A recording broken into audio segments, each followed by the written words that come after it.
Deobandi zombie season dot. Ashraf Ali Thanvi साहब बानी मजहब देवबंदिया के मुतल्लिक हबीबुर रहमान साहब से नकल करते हैं।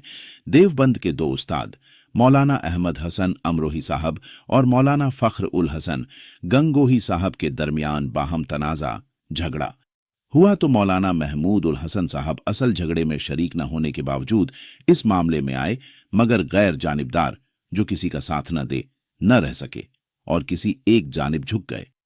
इसी दौरान मौलाना रफ़ी उद्दीन साहब ने मौलाना महमूद उल हसन साहब को अपने हुजरे में बुलाया और कहा, पहले यह मेरा रुई का लबादा देख लो। सख्त सर्दी का मौसम था, इसके बावजूद मौलाना का लबादा खूब तर था और भीग रहा था।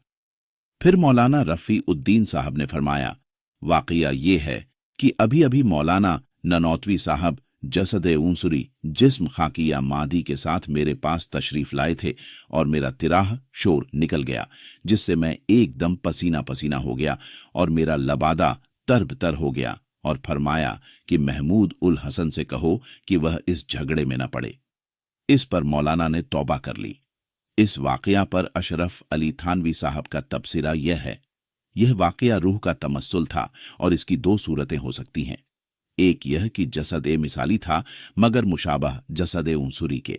दूसरी सूरत यह कि रूह ने खुद अनासिर में तसर्रुफ करके जसद-ए उंसुरी को तैयार कर लिया हो, मगर वक़्त गुजर जाने पर फिर इस मुरक्कब को तहलील हलाल करने या वैध करने का कार्य कर दिया जाता है। इस वाक़या में एक खासियत है कि अशरफ अली थानवी साहब ने यह बता दिया कि जोम्बी बनते कैसे हैं, लिहाजा कोई यह नहीं कह सकता कि यह जोम्बीज की सिर्फ कहानियां हैं, देवबंदियों की किताब में जो नकल कर दी गई है, बल्कि यह उनका बाकायदा एक नज़रिया है कि मरने के बाद ऐसे जिस्म तश्कील पाकर यानी जोम्बी बनकर दुनिया के मामलात में तसर्रुफ हस्तक्षेप करते फिरते हैं। जैसे कासिम ननौतवी जोम्बी बनकर देवबंदी मौलवियों की लड़ाई खत्म कराने दारुल उलूम देवबंद पहुंच गया। मौलवी के झोंबी देखकर पसीने छूट गए। अदम जिक्र नफी की दलील नहीं, हो सकता है पेशाब भी छूट गया हो।